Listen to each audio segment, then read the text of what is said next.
Señor Secretario de Estado de Comercio, don Jaime García Legaz, Alto Comisionado para la Marca España, don Carlos Espinosa de los Monteros, embajadores, presidentes de empresas y amigos. Muy buenos días a todos y bienvenidos a esta jornada que organiza Multinacionales por Marca España. Esta asociación, que tiene un carácter independiente y que tengo el honor de presidir desde su fundación el año pasado, 2014, hemos logrado atraer a un gran número de compañías de primer nivel que apuestan por España, que tienen vocación de pertenencia y que están altamente comprometidas con el desarrollo económico, social del país. Tal y como se ha puesto de manifiesto en este vídeo, yo creo que además transmite con pasión lo que las compañías multinacionales hacen por España. Entre nuestros objetivos, me gustaría recordaros que destaca la defensa de la imagen y la reputación de España. Nuestra labor para transmitir que este país es un excelente destino inversor. Y la difusión del papel, sobre todo la difusión del papel que estas empresas desempeñan en la economía y la sociedad española. No son retos menores que deban pasar desapercibidos. Cada una de estas 15.000 empresas multinacionales establecidas en nuestro país deben de emplearse a fondo cada día, y subrayo, emplearse a fondo cada día para defender ante sus organizaciones, allá donde se encuentren, que es necesario mantener y atraer nuevas inversiones a España. Deben, además, promover activamente el empleo, como se ha puesto de manifiesto en el vídeo, casi 1.300.000 puestos de trabajo, así como impulsar el talento, la innovación, la investigación y contribuir a la apertura de centros de producción que generen riqueza. Para lograrlo, España debe ser capaz de ofrecer un entorno favorable que nos permita ser más competitivos y nos brinde mayores oportunidades de crecimiento. Y así lo refleja, y lo hemos querido reflejar, en el último informe que la asociación hemos presentado recientemente y que plantea 64 propuestas para atraer inversión de capital extranjero a España. Consideramos que para construir juntos un país solo puede reportarnos beneficios a todos. Debemos, por lo tanto, empeñarnos en trasladar este mensaje a la sociedad. Y ese es el objetivo de hoy, de esta jornada, que anticipo será de gran interés y en la que trataremos desde distintos planos la contribución de las multinacionales extranjeras a nuestro país. Contamos hoy con la participación de destacados representantes de empresas, están aquí presentes, y de partidos políticos, así como expertos en economía. El señor Ontiveros nos acompaña esta mañana también. Todos queremos juntos perfilar las fortalezas y también las necesidades de nuestro país, en el objetivo común de continuar atrayendo inversión productiva y de calidad. Les invito a acompañarnos durante toda esta jornada, que yo considero que va a ser muy interesante y que finalizará en torno a las 2 de la tarde con un cóctel al que, por supuesto, están todos invitados y en el que tendremos la ocasión de intercambiar impresiones todos juntos. Agradezco su presencia más sinceramente aquí hoy y así como la colaboración de todas las empresas que han contribuido a patrocinar este acto. Sin más, quiero ceder la palabra a don Juan Pedro Moreno, consejero delegado de Accenture Iberia.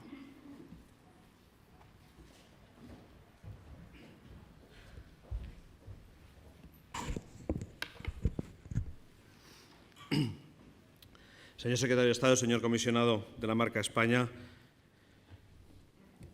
autoridades, presidentes y colegas de multinacionales en España. Señoras y señores, buenos días. Es para mí un honor y un placer tener la oportunidad de abrir esta sesión dirigiéndoles unas palabras en nombre de nuestra compañía Accenture, que casualmente en el año 2015 cumple su 50 aniversario en su presencia en España. Se decía antes, las multinacionales en España, la gran mayoría tenemos vocación de permanencia, de estar en España. Algunas con más de 100 años, como la decana de nuestra asociación, Siemens, que lleva más de 100 años con nosotros. Reuniones como esta, asociaciones como esta, tienen como objetivo principal, desde mi punto de vista, dos claras misiones, ¿no? Por un lado, el reivindicar nuestra españolidad. Sí, somos multinacionales de capital extranjero, pero sí somos empresas españolas, con una gran vocación por el desarrollo de un país como España, una gran integración en nuestro país en todas las dimensiones, en la laboral, en la científica, en la innovación, en el desarrollo de negocio. Y somos una serie de compañías con objetivo claro de buscar el crecimiento y el bienestar en España como elemento fundamental también para perseguir y alcanzar los propios objetivos que tienen nuestras compañías. Por lo tanto, reivindicar la españolidad de las multinacionales de capital extranjero en España creo que es un objetivo absolutamente fundamental y con autoridades, señor secretario de Estado, como usted aquí, pues creo que es un elemento importante el ofrecernos desde el momento cero para que cuenten con nosotros en colaboración, escuchándonos y con la oportunidad de compartir opiniones, ideas e iniciativas. La otra misión es probablemente la de alguna manera, reconfirmar nuestro compromiso con España, después de los muchos años que llevamos aquí colaborando. 15.000 son las filiales de empresas multinacionales que operan en España y con muy buenas noticias en estos últimos años. Las multinacionales que operamos en España hemos crecido durante la crisis en número. Hemos añadido más de 3.000 multinacionales o filiales de multinacionales que desde el año 2009 hasta la fecha se han incorporado al mapa de multinacionales existentes en España. Francia, Estados Unidos y Alemania van a la cabeza de los países cuyo capital se invierte en España en forma de multinacionales que operan con nosotros. Y, como se decía en el vídeo, la facturación alcanzada por nuestras compañías ha llegado a más de 400.000 millones, lo que representa en torno aproximadamente del 30% del PIB de nuestro país. Damos trabajo a 1,3 millones de ciudadanos españoles y también, a lo largo de la crisis, el conjunto de las multinacionales en España hemos hecho crecer el empleo en nuestro país en lugar de reducirlo. Hemos aumentado en aproximadamente 137.000 empleos hasta inicios del año 2014, desde el año 2009. Esto no es todo, no todos son números y no todo es posible cuantificarse.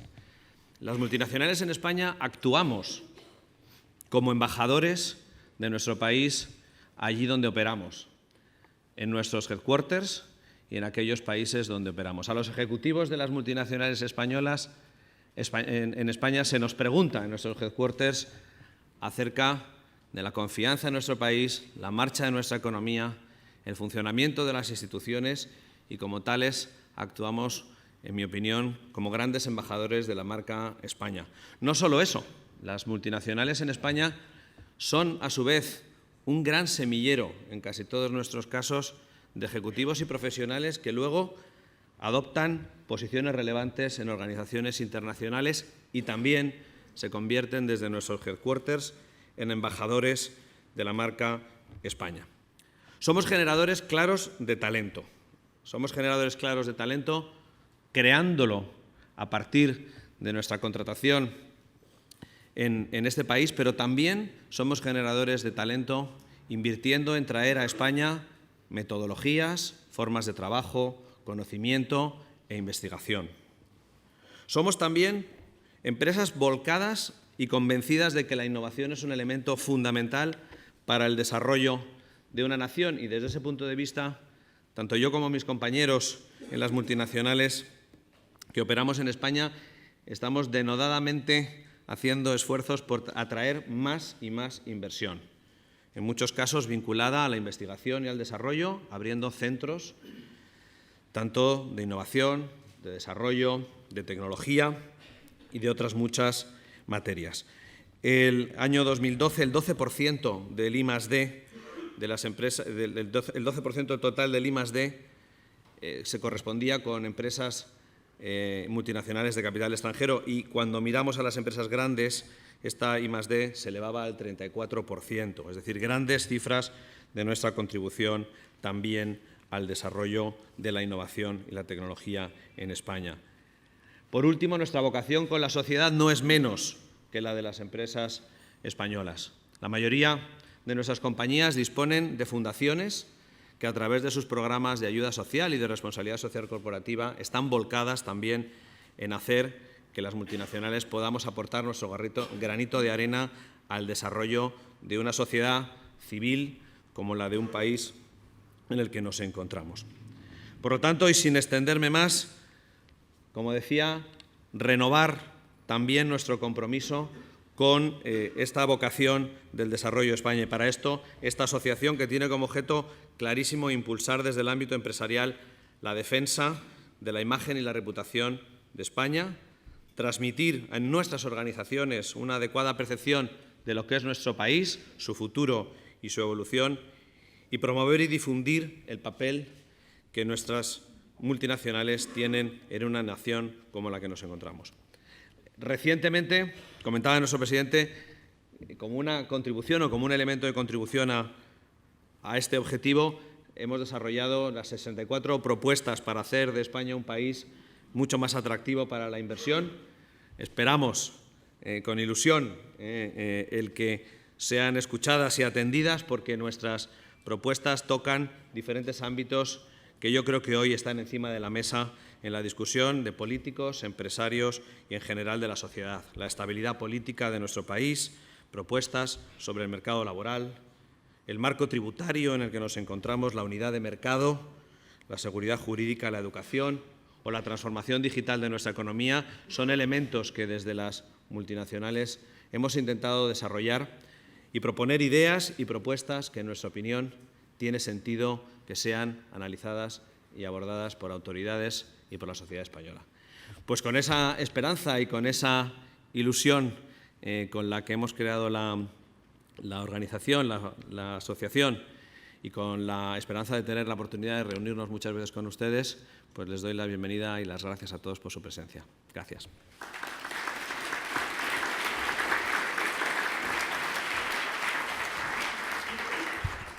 Muchas gracias, señor Moreno, consejero delegado de Accenture Iberia. Tiene ahora la palabra don Carlos Espinosa de los Monteros, alto comisionado para la marca España.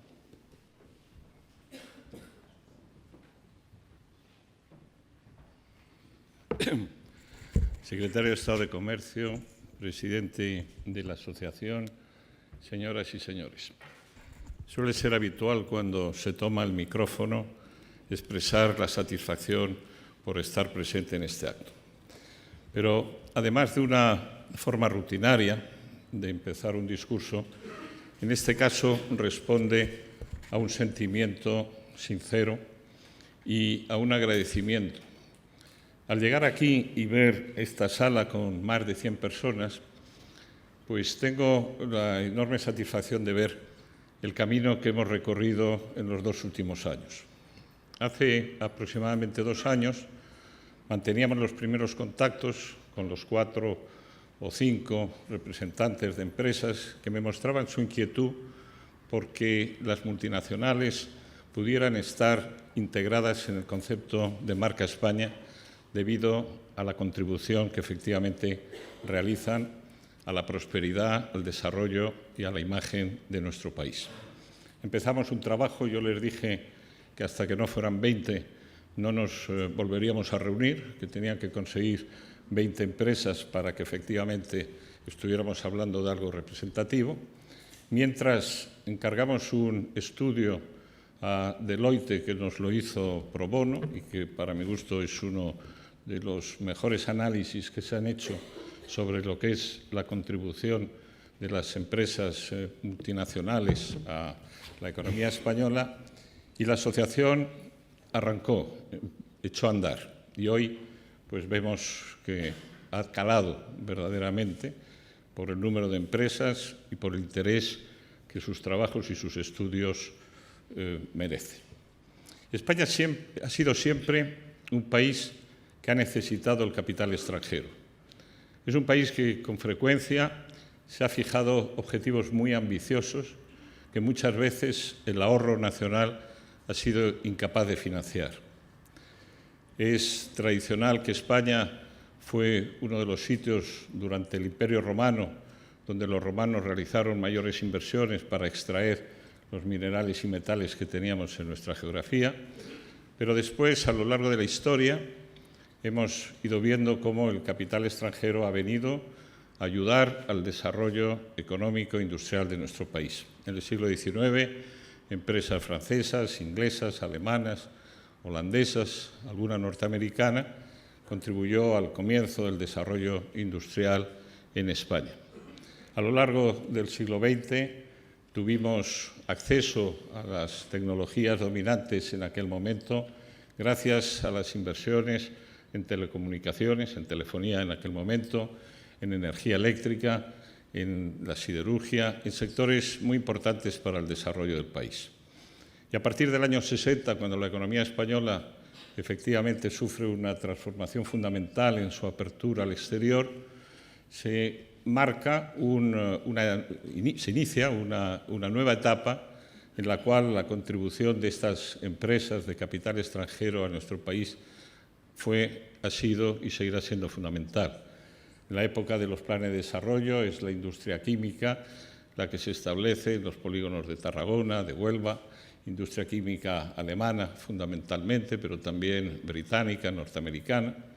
Y después viene el gran boom de la industria del automóvil a final de los años 70, que transforma las maneras de hacer y de gestionar las empresas modernas, la llegada de la banca extranjera y posteriormente todo lo que está más reciente y al alcance de nuestra memoria, de presencia multisectorial en la alimentación, en la distribución, prácticamente en casi todos los sectores. ¿Y por qué es buena esa inversión extranjera?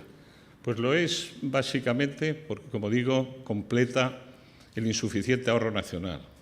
En segundo lugar, porque facilita el acceso a nuevas tecnologías, a tecnologías que no se desarrollan inicialmente en España, pero que encuentran en nuestro país cobijo y lugar para su posterior desarrollo. Lo es también por la creación de empleo. Se habla aquí del 1.300.000 personas que trabajan en las empresas de capital extranjero establecidas en España. Lo es por su contribución a la exportación y lo es sobre todo por el elemento modernizador que incorpora la inversión extranjera en España. Si hoy tenemos una industria puntera, una de las más competitivas del mundo en la industria auxiliar del automóvil, de fabricantes de partes y componentes, es porque las empresas de capital extranjero que se establecieron en España, inicialmente Opel, General Motors y Ford, establecieron unos sistemas de control de calidad, de exigencia a sus proveedores para poder ser suministradores de esas compañías que eran desconocidos en España. Esa exigencia de las multinacionales con sus proveedores se tradujo en un desarrollo, en una elevación del nivel tecnológico de los suministradores de partes y piezas que hoy compiten con ventaja en todo el mundo y, como decía, es una de las industrias más competitivas que tenemos. Esta contribución aportando tecnologías de management, de organización, de control de calidad y de tantos otros campos en la organización empresarial es una de las mayores contribuciones, difícilmente cuantificable en muchos casos. Hablamos de inversión, de creación de empleo, de exportación, pero subyace debajo de todo eso esa contribución enormemente positiva al desarrollo, a la mejora de la competitividad de un país. Por tanto, quienes se ocupan de alguna manera de la política económica de España y quienes nos ocupamos de alguna manera de la proyección de la imagen de nuestro país, solo podemos estar agradecidos a la contribución de las empresas extranjeras que tomaron el riesgo en su momento de invertir en España y que a lo largo de décadas, en algunos casos incluso más de un siglo, han manifestado con su compromiso permanente su satisfacción por estar en nuestro país y son embajadores nuestros. Es difícil encontrar a alguien que pueda hacer mejor propaganda de por qué o de cuáles son las razones para invertir en España que aquel que lleva unos años de experiencia en nuestro país, que ha pasado por todo tipo de vaivenes políticos y problemas y crisis económicas y sigue apostando por el país porque efectivamente su historia le demuestra que España es un país donde merece invertir. ¿Qué les podemos pedir hoy, por terminar? ¿Qué les podemos pedir hoy a las empresas de capital extranjero establecidas en España? A veces me gusta más utilizar este término que el de multinacionales, porque el de multinacionales se presta con facilidad a la demagogia del llamado progresismo. Pues les podemos pedir 4 cosas fundamentalmente. La primera, que sigan confiando en nuestro país y que se conviertan en embajadores a través de su propia experiencia de las ventajas que tiene el invertir en España. La segunda, que vayan avanzando en lo que ya varias empresas han realizado en España, que es construir en España un hub para sus actividades más allá de España. Un centro desde el cual se exporta a países donde España tiene un nivel de presencia importante, como puede ser todo el continente americano, como puede ser el norte de África o la zona del Medio Oriente. Eso, como digo, ya es práctica en bastantes multinacionales que centran o que dedican a su filial española como centro de excelencia para entrar en estos mercados más que directamente ellos desde su país de origen o donde está su central. El tercer punto que creo que podemos pedir es que sigan siendo fieles cumplidores de la ley, que eviten estos problemas hoy de moda y bastante sobre la mesa, que son los temas de la fiscalidad, de dónde se tributa y cómo se tributa.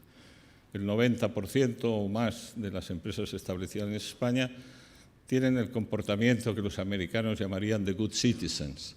Cumplen las normas, cumplen a lo mejor más que las propias empresas de capital español. Pero hay algunas que de alguna manera, con sus comportamientos, en algunos casos irregulares, hacen daño a la imagen de las empresas multinacionales.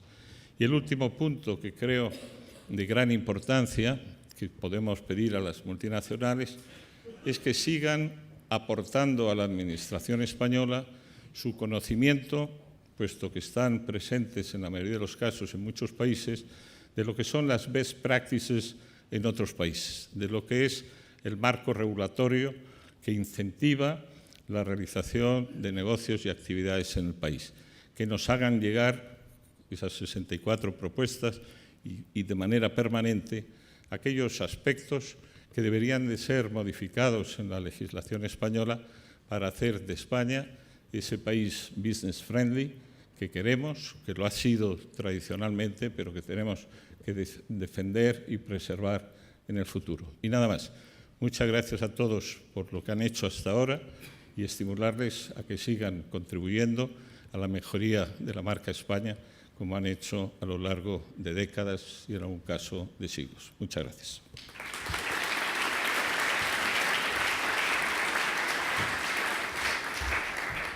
Muchas gracias, señor comisionado. Aprovecho para agradecerle el apoyo que ha manifestado en todo momento a nuestra asociación desde el principio.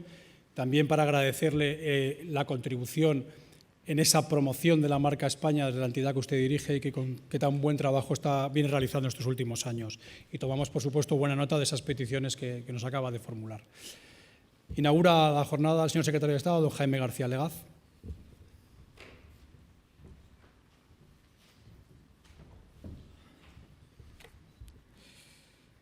Bueno, alto comisionado de la marca España, embajador del Reino Unido en España, autoridades, señoras y señores, muy buenos días a todos. Yo lo primero que quiero hacer es agradecer esta invitación, además con un público tan nutrido y tan distinguido, y aprovechar estos minutos para intentar reflexionar sobre la presencia de las multinacionales en España, pero sobre todo para pensar en clave de futuro, en qué es lo que nos queda por hacer y que es mucho, y cómo podemos avanzar entre todos a la hora de mejorar la presencia de las multinacionales en España y su contribución a la economía española. Felicitar además por esta iniciativa al alto comisionado y a todos los que habéis hecho posible esta plataforma. Una plataforma, en mi opinión, indispensable, porque, por desgracia, yo creo que la población española, la opinión pública, todavía no son conscientes en un alcance suficiente de la contribución y del valor que aportan todas las empresas como las vuestras a la economía española. Sigue habiendo todavía un déficit de conocimiento generalizado sobre la contribución no solamente al PIB y al empleo, a muchas otras variables que son absolutamente fundamentales. Las ha subrayado el alto comisionado. La tecnología, la incorporación de talento, de capital humano, la potencia de internacionalización que le han inyectado a la economía española en todos sus ámbitos. Todo eso es fruto de la presencia en España de empresas como las vuestras y el estudio al que ha hecho mención el alto comisionado y seguramente muchos otros que se puedan hacer en el futuro deben permitir conocer esa contribución que es simplemente indispensable. Hay muchos sectores en España que simplemente no existirían o serían tremendamente diferentes a como lo son en la actualidad si no fuera por la presencia de todas estas empresas de capital extranjero en España. Carlos Espinosa Monteros tiene la ventaja además de que ha sido presidente de una de las grandes multinacionales del automóvil en España durante mucho tiempo y por tanto pues tiene mejor conocimiento que muchos, desde luego que el mío propio. Ha sido vicepresidente de Inditex y sigue siendo consejero de la gran multinacional española de la moda y por tanto estos ejemplos son también una referencia de cómo han contribuido a cambiar la economía española, pero también de cómo han servido para convertir a muchas otras empresas españolas, que eran empresas muy diferentes y de una dimensión muy diferente, también en grandes multinacionales que ya no están solamente en España, sino que están también en el exterior. Lo hemos visto en el sector de componentes, pero es que son muchos los sectores. Ayer José Luis Bonet lo explicaba, son 500 ya las multinacionales españolas que están operando a plena satisfacción en los 5 continentes. Esas bases, esa base multinacional de capital español, por decirlo así, no hubiera sido posible sin el contacto, sin el aprendizaje, sin la contribución que habéis hecho a la economía española durante muchos años. Yo no me voy a detener en los efectos beneficiosos que tiene la inversión extranjera en España, los ha explicado perfectamente Carlos, están muy bien explicados en el informe al que hemos hecho en referencia, pero sí me gustaría hacer referencia a algún aspecto concreto. En primer lugar es que nos tenemos que sentir como españoles legítimamente orgullosos de lo que ha pasado en España en relación con la inversión directa y la internacionalización que ha venido de la mano de esa inversión en los últimos años. Quizás no lo hemos explicado suficientemente, pero España fue, por ejemplo, en 2014 el primer país de Europa en atracción de inversión directa extranjera, por delante de Alemania, por delante de Francia, Italia y Reino Unido, a pesar de que sus PIB y sus poblaciones son mucho mayores que la nuestra. Fuimos el 5º país del mundo en atracción de inversión directa extranjera en términos absolutos, solamente por detrás de Estados Unidos, Canadá, Singapur, Australia. Y este año los datos de inversión extranjera siguen siendo muy buenos, un incremento de casi el 20% sobre los datos del año 2014, lo cual revela que España sigue siendo un país atractivo para la inversión extranjera y sigue siendo un país por el que apuestan las grandes empresas multinacionales. En segundo lugar, porque hay sectores en los que, por ejemplo, en el sector del automóvil, el sector químico, el sector farmacéutico, que han sufrido una transformación radical en la última década de la mano de empresas como la vuestra. Y, por tanto, ese cambio que se ha producido en la economía española merece también vuestro reconocimiento. En tercer lugar, por la aportación a la exportación. A mí que me toca, de alguna forma, pues, dirigir el Departamento de Comercio, es imposible entender el salto exportador que ha dado en España en los últimos 6-7 años sin la contribución de las empresas extranjeras ubicadas en España. Empresas que, como bien decía Carlos, son más bien empresas españolas, porque a mí lo que me importa de una empresa es que se establezca en España, produzca en España, contrate en España, facture en España, pague sus impuestos en España y exporte desde España, más allá de quién sea el titular del capital, que yo creo que es algo, en fin, de otra década o del pasado. Yo creo que nadie en el siglo XXI ya enfoca las inversiones o la atracción de las empresas con clichés que son seguramente del siglo pasado, ¿no? Y también el agradecimiento tiene que ser para expresar el apoyo que habéis dado a al crecimiento de nuestras empresas. Luego me referiré a eso, pero el salto que ha dado España en tamaño, que sigue siendo todavía un salto insuficiente, también ha sido de la mano de empresas multinacionales ubicadas en España. Y sin embargo, creo que todavía nos queda mucho por hacer. España ha dado un salto en internacionalización con vuestra contribución, porque el 30% de la exportación española es exportación que viene de empresas extranjeras ubicadas en España. Por tanto, no estamos hablando de una cantidad pequeña. Hemos pasado de exportar un 22% del PIB en el año 2009 a exportar, este año vamos a cerrar aproximadamente con un 34% del PIB. Es decir, hemos incrementado en 12 puntos el peso de la exportación de bienes y servicios sobre el PIB, que es algo que no ha hecho ningún país europeo, desde luego de los 5 grandes ninguno. Somos un país que ha pasado de tener un déficit de balanza por cuenta corriente de casi el 10% de su Producto Interior Bruto cuando empezó la crisis, a registrar este año un superávit histórico de su balanza de pagos. Este año el superávit de la balanza por cuenta corriente va a superar el 2%, va a estar en el torno del 2% del PIB. Hemos acumulado 4 años consecutivos de superávit de balanza de pagos en términos de balanza por cuenta corriente de capital, 2012, 13, 14 y 15, y el año que viene, pase lo que pase, también será un año de superávit, lo dicen todos los organismos internacionales. Y, sin embargo, todavía tenemos muchos retos por delante y a esos son a los que me quiero referir. Yo creo que España lo último que puede hacer en estos momentos es creer que el trabajo está hecho, que hemos llegado a la meta y que podemos bajar los brazos y contentarnos con lo que tenemos. Yo creo que eso es un gran error y todavía España está a medio camino en su proceso de internacionalización y, por tanto, a medio camino en su capacidad de seguir atrayendo nuevas inversiones hacia España que contribuyan a completar ese proceso de internacionalización. España exporta un 34% del PIB, o va a exportar este año, pero tiene capacidad de exportar un 40% de su PIB en el medio plazo sin hacer grandes o sin cometer errores, ¿no? Simplemente siguiendo por el camino actual. España está en condiciones de tener 200.000 empresas exportadoras en el medio plazo. Tenemos 150.000. Teníamos 99.000 en el año 2009, es decir, que hemos dado un salto espectacular en términos de base exportadora, más de un 50% en el crecimiento del número de empresas que exportan, que es a mí lo que me gusta subrayar. Al final, cuando hablamos de la macro y hablamos del 34% de exportación de PIB o de superávit de balanza por cuenta corriente de capital, a mí me importa más destacar que quien exporta no es la economía en su conjunto, exportan las empresas. Y detrás de ese 34% de PIB lo que hay es 150.000 empresas exportando, 45.000 empresas que están exportando regularmente, es decir, durante 5 años consecutivos o más. Eran solamente 30.000 cuando empezó la crisis.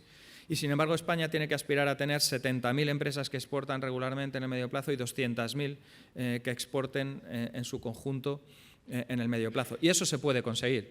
Y esos objetivos requieren vuestro esfuerzo, vuestro apoyo, como venís haciendo, tirando de muchas empresas españolas y ayudándolas a transformarse en empresas multinacionales o en empresas con capacidad de internacionalización, ¿no? El Gobierno sigue teniendo que hacer sus deberes. Se han hecho muchas reformas en esta legislatura, reformas muy profundas, la reforma laboral, las últimas decisiones en materia de reforma tributaria. Recuerdo que el 1 de enero el impuesto de sociedades bajará al 25%, el tipo general de impuestos de sociedades.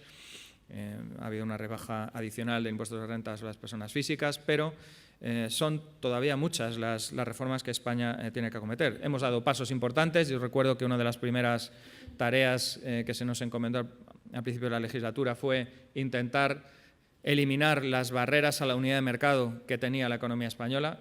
Cuando nos sentábamos con muchas multinacionales, lo primero que te decían es: yo no puedo seguir operando con 17 normativas autonómicas distintas. El coste que supone tener que operar con 17 despachos de abogados o analizando 17 boletines oficiales autonómicos todos los días es un coste insoportable para una empresa como la nuestra, que además soy incapaz de explicar en mis headquarters porque en una economía de 46 millones de consumidores explicar que esto está a su vez dividido en 17 submercados es algo que le resta muchísimo atractivo a la economía española y eso lo tenéis que arreglar.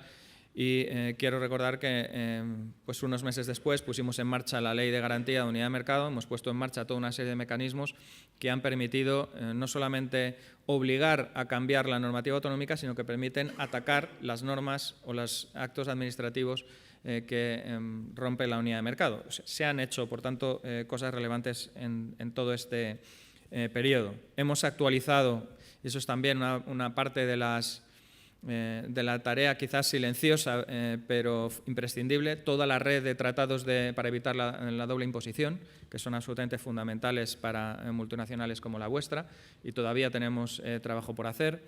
La red que tiene España de protección de inversiones, que de alguna forma también os ampara en vuestra operativa en España, es una de las más amplias de Europa y, sin embargo, todavía queda mucho trabajo por hacer. Y las reformas estructurales son imprescindibles porque aquí el que se para a reformar, por no hablar del que vuelve hacia atrás, empieza a desandar el camino andado. España ha dado un salto espectacular en los últimos años en todos los rankings de competitividad, sea el del Doing Business del Banco Mundial, sea los índices de libertad económica publicados por distintos organismos internacionales, pero lo que hay que tener presente es que en este ranking se sube y se baja no solamente pedaleando para adelante o pedaleando para atrás, depende de la velocidad del pedaleo.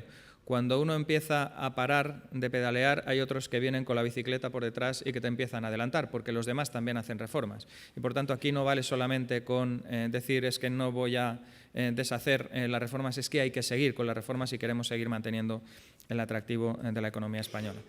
Tenemos que seguir contribuyendo a abrir los espacios comerciales en el resto del mundo y ahí estamos siendo muy activos con algunos países europeos, particularmente con Reino Unido, también con Italia, a la hora de influir en la política comercial de la Unión Europea. Necesitamos que Europa siga abriendo mercados exteriores y que siga también liberalizando sus mercados y abriendo oportunidades para encontrar los mejores proveedores del mundo. Eso significa liberalizar la economía europea y avanzar en los acuerdos de libre comercio. El de Estados Unidos es fundamental, estamos intentando concluir el de Japón, se está cerrando ya el acuerdo con Vietnam, se está hablando ya de un acuerdo con India, con Australia, con Nueva Zelanda, en reactivar la agenda de Mercosur.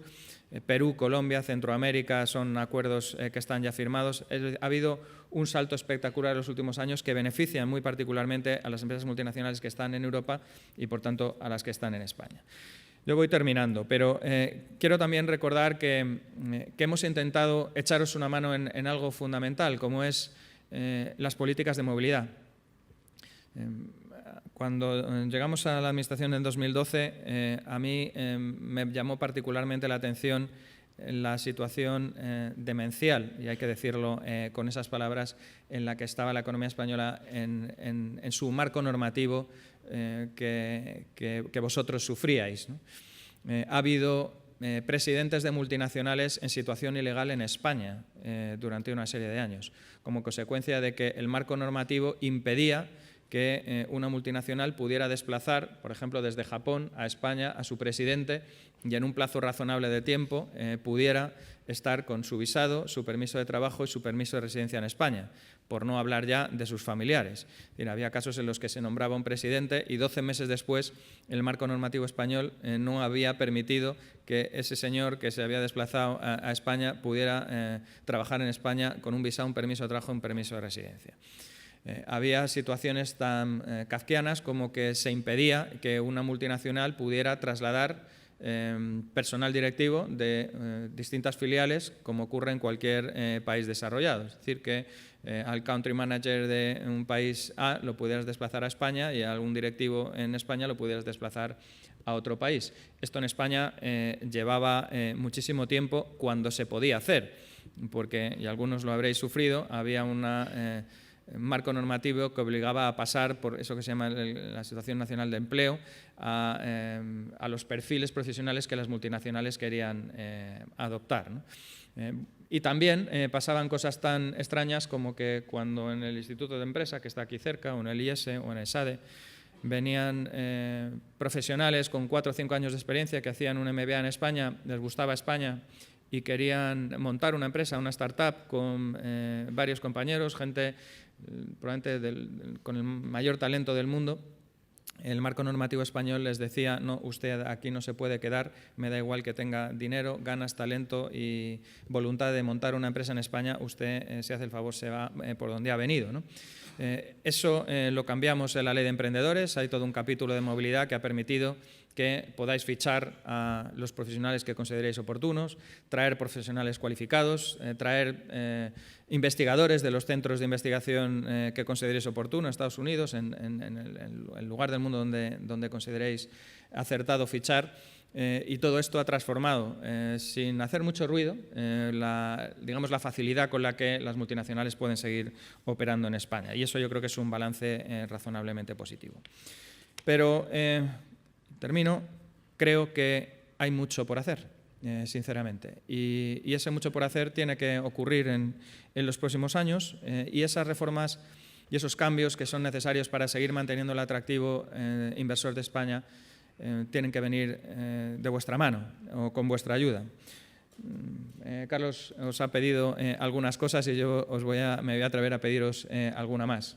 La primera es que sigáis pinchando y sigáis pidiendo reformas y sigáis contribuyendo como el informe que acabáis de presentar, a que España siga modernizando su marco normativo.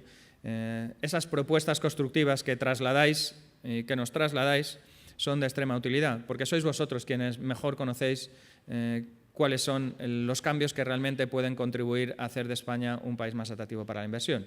Cuando nosotros recibimos un documento de esos, y por aquí está el director ejecutivo de Invest in Spain, José Carlos García de Quevedo, tenemos una unidad que está permanentemente analizando no solamente los informes, sino cómo trasladar a las políticas las propuestas que vosotros nos trasladáis en esos informes. Todo ese marco de movilidad, incluso unos cambios adicionales que se pusieron en marcha hace algunos meses, son el fruto de esas contribuciones. Por tanto, tenéis que saber que esas propuestas son útiles, que funcionan y que cuando las trasladáis se analizan y cuando se puede se ponen en marcha. Y la segunda petición que me atrevo a hacer es en relación con la contribución al empleo.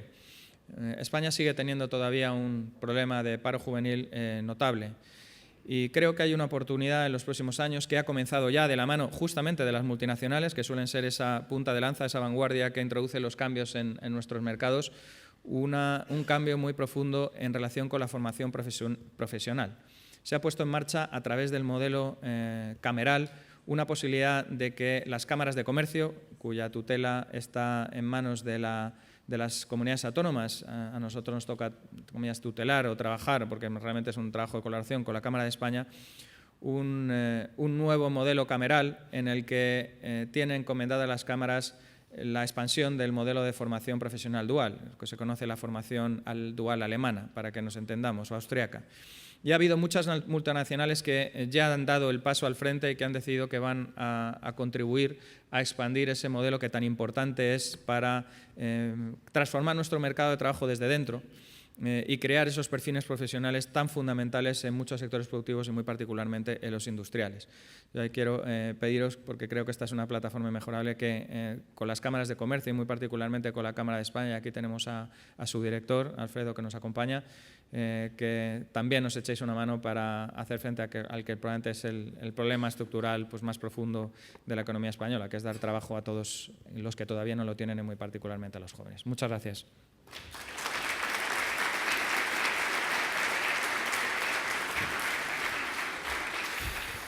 Pues muchas gracias, señor secretario, por sus amables palabras. Quiero también agradecer la contribución del área que dirige en construir un entorno más favorable para que las compañías multinacionales permanezcan en España, sigan creando riqueza y empleo y juntos trabajemos por atraer nuevas inversiones extranjeras.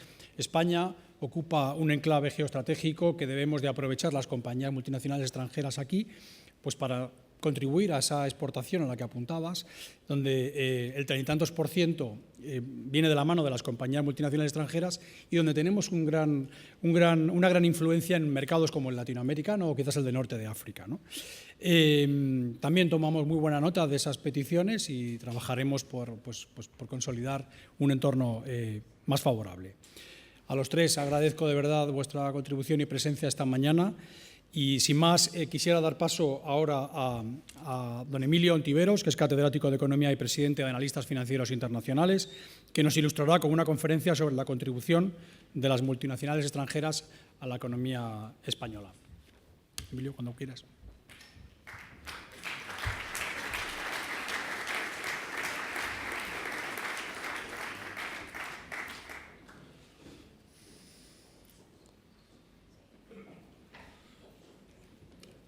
Buenos días.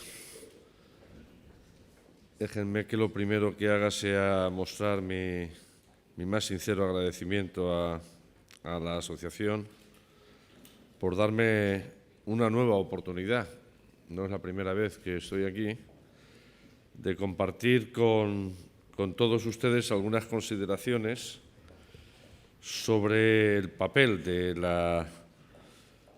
las multinacionales en la economía española y a tenor de lo que ya se ha dicho a lo largo de las intervenciones anteriores, quizá hacer alguna consideración más prospectiva, más vinculada al devenir y a la relación de ese futuro económico con la presencia de empresas multinacionales en nuestra economía. Bueno, quienes han intervenido anteriormente han subrayado algunas cuestiones que tienen un respaldo empírico grande, ¿no? que hemos observado durante años en la economía española, en todas las fases, prácticamente desde la apertura, desde los años 60 del siglo pasado, el papel de la inversión extranjera directa en nuestra economía ha hecho gala de ese carácter de flujos de capital de mayor calidad. Dentro de las categorías de flujos de capital que una economía puede recibir, sin duda, la inversión extranjera directa, que es la que canalizan las empresas multinacionales, es la de mejor calidad. Con razón se la considera el colesterol bueno de los flujos de capital, porque hay otros flujos de capital que no tienen esa misma consideración, que pueden estar caracterizados por una excesiva volatilidad, etcétera, etcétera. Sin embargo, la inversión directa sí tiene atributos que sí me gustaría destacar y que se han puesto de manifiesto en la historia de la economía española desde, como digo, los años 60 del siglo pasado. Lo siguen haciendo, lo siguen haciendo. El principal atributo es que compensan el déficit de ahorro externo. España es una economía que ha tenido un déficit crónico en su balanza de pagos por cuenta corriente. Cuando crecemos un poco,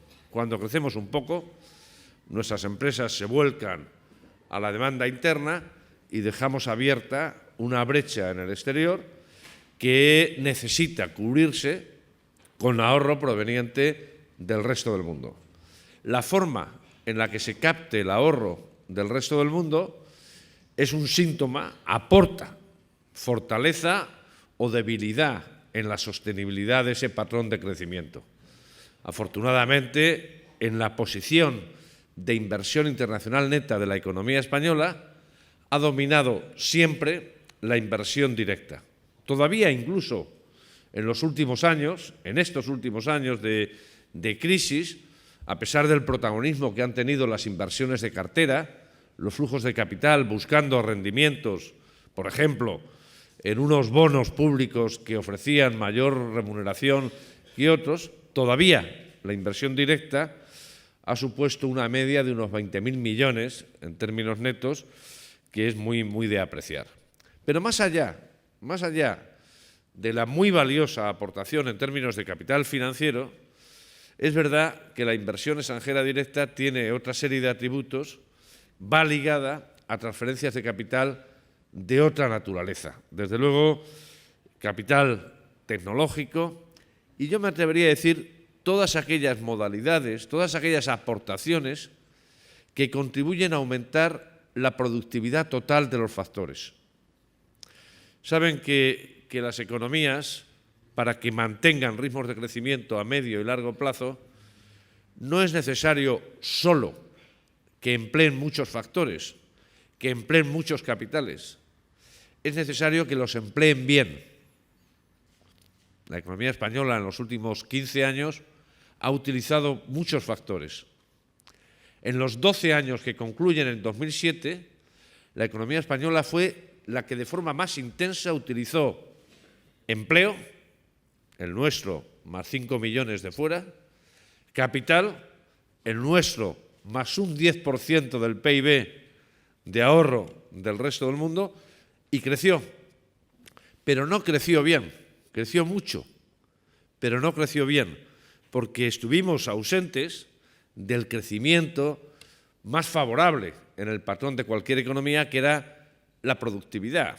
Pero dentro de la productividad hay un componente muy importante, difícil de medir, pero clave, que es la productividad total de los factores, y que lo que mide son intangibles como la calidad de la función empresarial, las buenas prácticas dentro de las empresas, la calidad de las instituciones, la permeabilidad de la tecnología dentro de una economía, la complicidad del sistema financiero, la adecuación de ese sistema financiero a las necesidades del censo empresarial, la distribución en el seno del censo empresarial de esas exportaciones.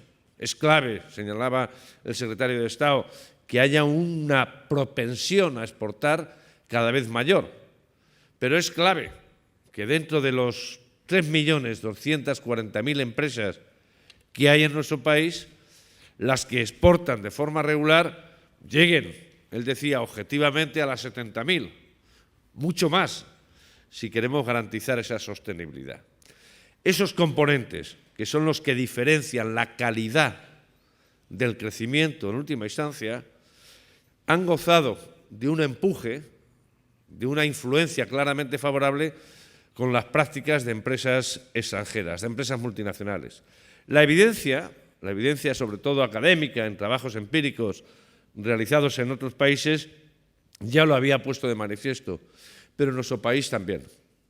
Hay trabajos que señalan cómo la propensión a exportar, cómo la integración internacional, no solamente a través del mayor contenido exportador, sino a través de la propia generación de multinacionales españolas, tiene bastante que ver con la presencia de multinacionales extranjeras. Hay un efecto obvio, que es el de intensificación de la competencia doméstica, y eso ya de por sí es una ventaja notable. Y luego hay algo que yo creo que también, de forma más o menos directa, el secretario de Estado ha comentado, y es el impacto que la presencia de multinacionales líderes en sus sectores a nivel internacional pueden ejercer sobre los gobiernos a la hora de adecuar políticas, a la hora de adecuar regulaciones, con el fin de hacer el microclima en el que se instalan esas empresas multinacionales más adecuado. Yo creo que la mejor prueba, más allá de los argumentos estos empíricos, la mejor prueba de la importancia que tienen las multinacionales en el crecimiento, en la calidad del crecimiento de cualquier economía nacional, se puede poner de manifiesto, se puede observar en lo que yo llamaría las estrategias de marketing de la mayoría de los gobiernos. Hasta hace un par de décadas eran economías en proceso de desarrollo, economías semiavanzadas, las que tenían a sus autoridades o parte de sus autoridades orientadas a vender el país.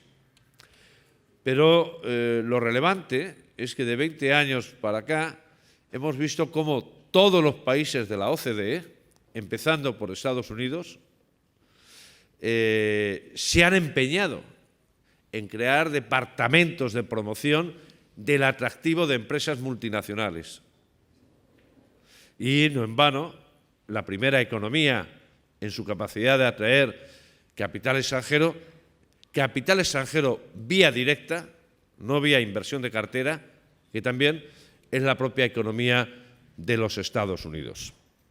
A partir de aquí, uno se podría plantear estos efectos verificados, estos efectos claramente favorables. La economía española presenta atractivos suficientes para seguir siendo un demandante, un receptor neto de inversión directa extranjera.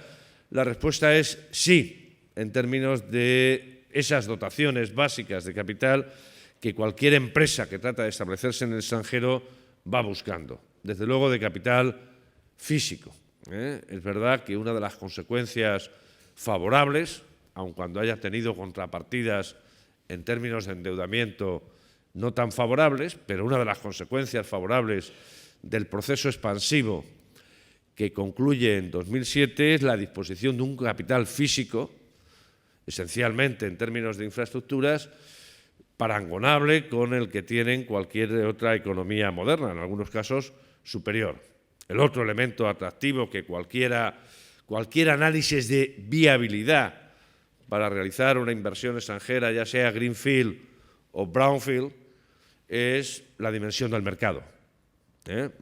España tiene una dimensión de mercado que la hace atractiva, ya no solo para producir, sino lógicamente como demanda. El tercer elemento es una conexión internacional que es relevante para cualquier multinacional. Se ha hablado antes de la posibilidad de potenciar ese todavía insuficiente carácter de hub que puede tener nuestra economía en actividades parciales, ya sea de logística o ya sea de financieras o de servicios, como hay algunas multinacionales que tienen aquí en Madrid o en cualquier otra región de nuestro país, localizadas operaciones que sirven de enlace con el resto de Europa y con América Latina. Nuestro país es un país de vocación inequívocamente europea, independientemente de los avatares que la economía española recientemente ha podido pasar dentro de la eurozona. No hay, me atrevería a decir, ninguna economía dentro de la eurozona con un compromiso mayor de permanencia dentro de la zona monetaria. Es más, no hay ningún país que haya violado menos veces las reglas de la propia eurozona, a pesar de, insisto, de los avatares recientes. Es verdad que cuando uno habla de forma más directa con empresas multinacionales, empiezan a emerger algunas cautelas, algunas incógnitas. En AFI hacíamos hace un año aproximadamente un trabajo por encargo de la Cámara de Comercio británica entre multinacionales británicas acerca del clima, de las exigencias, de la valoración que hacían de la presencia en nuestro país. Hacía un análisis DAFO más o menos amplios y lo que salía, lógicamente, eran las ventajas que todos conocemos de nuestro país como atractivo inversor. La mayoría ya las he comentado. Pero lo que más me interesa aquí es destacar algunas de las incógnitas, por así decirlo, ¿no? Algunas de las cautelas.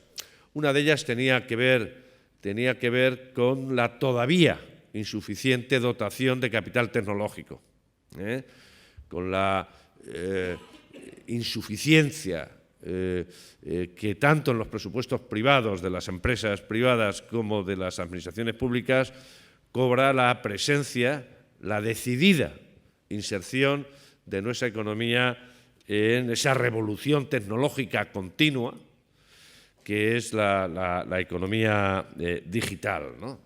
Infraestructuras ahora, infraestructuras tecnológicas como prioridad. La otra tenía que ver con el exceso de burocracia y con algo que también se ha comentado en la sesión anterior, que es la existencia de distintas regulaciones o pautas administrativas en las distintas comunidades autónomas y la lentitud con la que nuestro país avanzaba en la dirección de eliminación de barreras para la actividad empresarial. Acaba de salir hace apenas una semana, 2 semanas, el Doing Business que anualmente publica el Banco Mundial y que lo que mide en última instancia es la facilidad para la actividad empresarial en más de 180 países, prácticamente todos los pertenecientes al Banco y al Fondo Monetario Internacional. Y seguimos teniendo posiciones que no se corresponden con el tamaño y con la integración internacional de nuestra economía. Nuestra economía es, por su dimensión en términos del PIB, la 8ª, la 9ª o la 10ª más importante del mundo, pero por la facilidad en términos de actividad empresarial seguimos ahí en posiciones 30 o 30 y tantas, ¿no? Y en ocasiones ya no es un problema del Gobierno central, sino es un problema de la heterogeneidad de pautas administrativas que hay en las distintas administraciones públicas. No se entiende que en nuestro país todavía sean necesarios un número de procedimientos administrativos, un número de días muy superior a la media europea. No se entiende por qué en Dinamarca se puede crear una empresa en 2 o 3 días y en nuestro país tenemos que esperar muchísimo más. Pero la gran cuestión que se deducía de esa encuesta, la gran inquietud, por así decirlo, tendría un enunciado que es estabilidad. Estabilidad básicamente en 3 frentes. Estabilidad política, estabilidad macroeconómica y estabilidad regulatoria. La estabilidad regulatoria es clave, pero también para las empresas domésticas, tener reglas de juego, tener códigos, reglamentos que no se modifican en función de cómo va evolucionando el partido, es una condición necesaria para hacer negocios tanto de empresas domésticas como de empresas multinacionales. Y yo creo que en este punto hemos aprendido lecciones de cuán adverso puede ser cambiar, alterar regulaciones, sobre todo en sectores muy intensivos en capital, en sectores también muy intensivos en inversión extranjera. 2, estabilidad macroeconómica. Estabilidad macroeconómica hace 15 o 20 años podría significar ausencia de inflación, pero la estabilidad macroeconómica ya no significa eso. Estabilidad macroeconómica significa posibilidades de crecer sin grandes desequilibrios, pero sobre todo posibilidades de crecimiento, porque si acabamos de decir, y las multinacionales, en este caso británicas, lo reconocían, que uno de los atractivos que tiene España es un mercado importante, un mercado con segmentos de renta cada vez más elevados, con patrones de consumo homologables a las de las economías avanzadas, la gran cuestión que se planteaban era ¿cuál es el potencial de crecimiento de la economía española? ¿Podemos meter en nuestros presupuestos, en nuestros planes estratégicos, ritmos de crecimiento sostenibles aceptables? Y la respuesta es sí, sí. Es verdad que hoy todavía el crecimiento real de nuestro PIB está distante de eso que los macroeconomistas llaman crecimiento potencial, pero hay condiciones claras para que la economía española crezca a ritmos, si no equivalentes a lo que está creciendo hoy, sí algo por debajo. Aunque solo sea por la utilización de capacidad ociosa que tiene nuestra economía.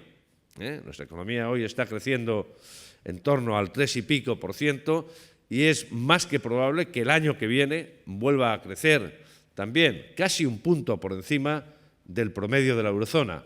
Probablemente no al 3% y crezca en torno al 2,5%, como reconoce el Fondo Monetario Internacional, la OCDE, la propia Comisión Europea y la totalidad de las casas que hacemos contribuciones al consenso de Funcas. Pero no tenemos ni mucho menos que lamentarnos por crecer medio punto menos. Es más, es razonable que una economía que está creciendo con una propulsión externa tan intensa, cuando parte de esa propulsión externa empiece a debilitarse, crezca algo menos. Nuestra economía es la economía de la eurozona que mejor está aprovechando esos vientos de cola? Bueno, no tenemos que lamentarnos porque existan vientos de cola. No tenemos que lamentarnos porque el Banco Central Europeo haya llevado a cabo tardíamente, pero en la dirección correcta, una política monetaria que está contribuyendo a abaratar manifiestamente la financiación de nuestro déficit público, pero sobre todo a abaratar de forma manifiesta el endeudamiento, el muy elevado endeudamiento privado. Uno de los hándicaps del crecimiento futuro de nuestro país es que las familias y las empresas, en términos agregados, tienen ahora mismo una deuda equivalente al 200% del PIB. Y una parte muy importante de esa deuda está, permítanme la expresión, euroizada. Está referenciada al tipo de interés del euro. Por lo tanto, es razonable que sea en España donde el impacto más favorable de las políticas expansivas del Banco Central se dejan notar. Y España también se está beneficiando, como es lógico, de un precio de los hidrocarburos históricamente bajos, porque nuestra economía es una de las economías más dependientes de las importaciones de energía. Pero también ha habido avances, como señalaba el secretario de Estado, que son avances, yo creo, que para quedarse. Siempre que hubo recesiones, siempre que hubo fases de debilidad cíclica en nuestra economía, es verdad que el empresario medio español, ante la sequía de la demanda nacional, cogía las carteras y se ponía a vender fuera. Las exportaciones aumentaban, corregíamos el déficit comercial y por cuenta corriente y el déficit de ahorro se neutralizaba. Pero a poco que volvía a recuperarse la demanda nacional, ese empresario mismo dejaba las carteras en el armario y se dedicaba a atender la demanda doméstica. Con lo cual la propensión exportadora se caía y nuevamente España volvía a ser un país con importaciones netas, con un déficit crónico en la balanza comercial que no cubría ni siquiera los ingresos por servicios, los ingresos por turismo. Pero curiosamente, durante esta crisis, y yo creo, como digo, que es la contrapartida más favorable que hemos observado en estos años, lo que hemos visto es, un aumento en el número de exportadores que señalaba el secretario de Estado. Es verdad que aumentan los exportadores, aun cuando los exportadores regulares, lo que el Ministerio de Comercio considera exportadores regulares, está ahí en los 50.000, como él señalaba. A mí me interesa mucho más, que está muy bien, que el censo de vendedores al exterior aumente, pero me ha interesado mucho más la diversificación geográfica de nuestras exportaciones. La crisis ha motivado, dada la desaceleración de la eurozona, ha motivado una atención a mercados distintos al euro. Y hoy prácticamente la mitad de las ventas españolas al exterior está dolarizada o no está euroizada, lo cual prácticamente es lo mismo. Y eso ha hecho que nuestra economía haya sido también una de las economías que en mayor medida se ha beneficiado de la depreciación que ha tenido el euro frente al dólar. Pero en cualquier caso, se ha contribuido a una compensación cíclica. El otro elemento muy favorable que hemos observado durante la crisis es el aumento en la exportación de servicios. En exportaciones comerciales, en exportaciones de bienes, la cuota de mercado de nuestra economía sigue ahí en torno al 2%, prácticamente reflejando una proporción similar a la que tiene nuestro PIB en la economía global. Si bien es cierto que nuestra economía ha sido, junto a Alemania, la única de Europa que durante la crisis no ha perdido cuota de mercado en la exportación agregada. Pero lo más sorprendente es el aumento en la cuota de exportaciones de servicios. Y es que España ya tiene una cuota en el entorno del 6% en los servicios globales. Y claro, la mayoría de ustedes estará pensando, bueno, el famoso turismo. Sí, España ha vuelto a hacer este año, igual que el año pasado, año récord en la generación de entrantes y, desde luego, lo más relevante, en la generación de ingresos. Y no hay que hacerle ascos a ser una de las dos potencias mundiales en ingresos por turismo, para nada. Ahí tenemos un territorio en el que ir reconvirtiendo, si fuera una empresa, todo el sector turístico. La tarea a llevar a cabo es cambiar unidades físicas por aumento de rentas, por aumento de precios. Lo que necesitamos es que los 62 o 63 millones de entrantes sean menos y, sin embargo, la renta media dejada aquí en nuestro país sea muy superior. Y no es difícil, porque atributos en la oferta hay, más allá del binomio sol y playa, para invadir ese campo de diferenciación de la oferta que han hecho a economías como la italiana o la francesa unos buenos generadores de ingresos en ese punto. Pero lo más sorprendente no es esto ya lo sabíamos. Lo que me ha sorprendido es la exportación de servicios empresariales, de servicios no turísticos. Me ha sorprendido la facturación de empresas de consultoría en el exterior. Me ha sorprendido la facturación de empresas de ingeniería en el exterior. Me ha sorprendido los transportes.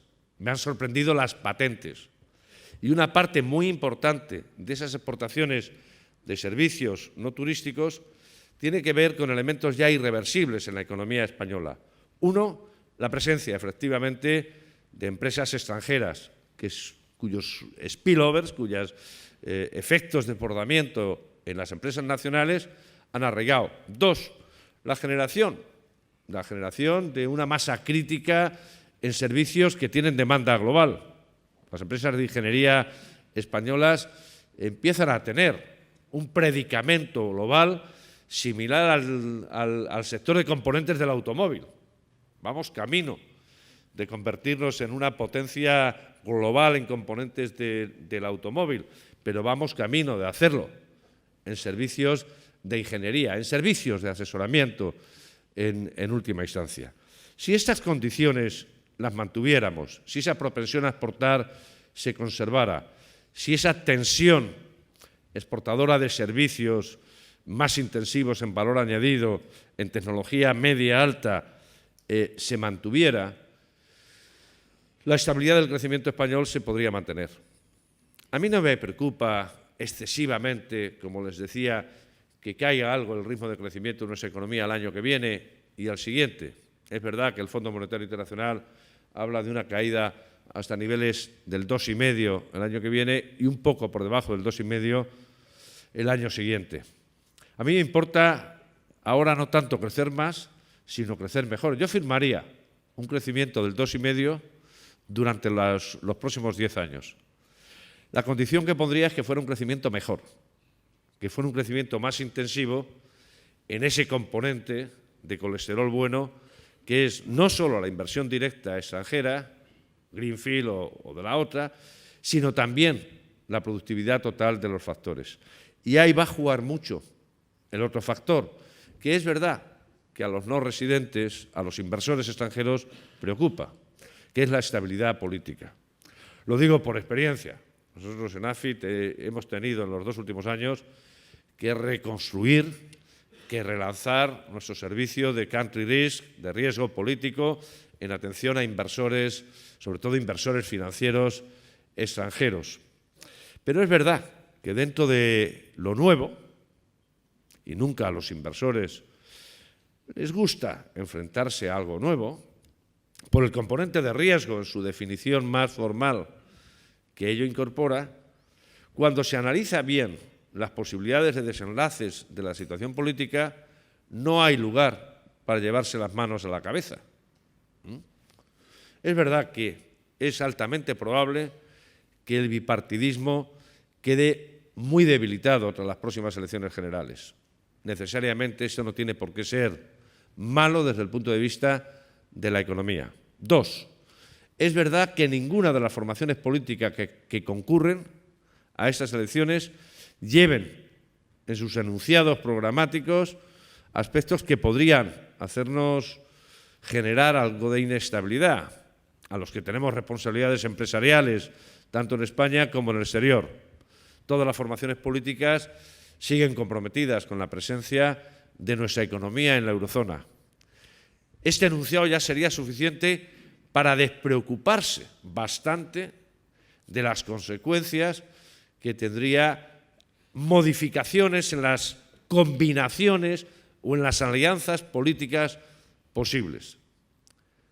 Si todas las formaciones políticas han comprometido la continuidad en el euro, recuerden que el margen de maniobra que tiene cualquier gobierno en la eurozona es reducido. La política monetaria la tenemos subcontratada en Frankfurt. Margen de maniobra cero. La política presupuestaria desde hace 2 años tiene que tener el visto bueno de Bruselas antes de mandar el borrador de presupuestos generales del Estado a las Cortes Generales. Bueno, no hay muchas más políticas relevantes, ¿no? Puede haber políticas microeconómicas, políticas regulatorias. Podría haber alguna veleidad de alterar compromisos sobre la deuda pública o sobre el cumplimiento del déficit público, pero son incompatibles con la existencia de Europa y, afortunadamente, se han ido observando ustedes día tras día, las propuestas políticas que se ponen encima de la mesa ya no llevan consigo enunciados tan radicales, contrarios, en última instancia, a la coexistencia con el euro. Si no nos complicamos mucho más la vida, mucho más de lo que nos hemos complicado, no quiero minimizar la situación, no quiero minimizar la situación que tenemos en una parte de nuestra empresa, de España Sociedad Anónima, que representa el 20% del PIB, que es Cataluña. No quiero minimizar, tampoco quiero minimizar la existencia de un escenario electoral nuevo desde la historia de la restauración de la democracia en nuestro país.